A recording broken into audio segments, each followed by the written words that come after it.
Telescopes are optical instruments that allow us to study and observe distant objects in the universe, such as stars, planets, galaxies, and other celestial bodies. Telescopes because humans wanted to know if the moon was actually made of cheese. And let's be real, we're also trying to figure out if aliens are judging us from afar. Hey, they're still using fossil fuels? These comic spy glasses are ridiculously cool. They grab light from distant stars, planets, and galaxies and then focus it like a cosmic game of telephone.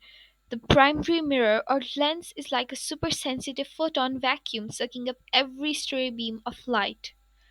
Now you've got your reflector telescopes, like Newton's fancy design which use mirrors to focus light. Basically, a cosmic mirror selfie.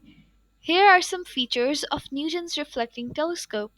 Concave metal mirror, primary mirror, secondary mirror reflects light to eyepiece. No chromatic aberration, color distortion. Improved image quality and magnification, portable and compact design. And then there are refractor telescopes like Galileo's original spyglass which use lenses. Here are Galileo's refractor telescopes features. Convex lens, objective lens, concave eyepiece lens, tube made of wood or metal, magnification up to 30x.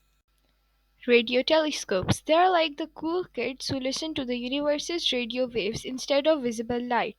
Telescope sizes matter folks. Small ones 60 to 100 mm are perfect for lunar selfies and planetary paparazzi. Medium ones 100 to 200 mm reveal deep sky objects and double stars. It's like cosmic people watching but without the awkward small talk. Large ones 200 to 500 mm, that's when we get incredible detailed pictures of stars, planets and galaxies, like having a cosmic art gallery in your backyard.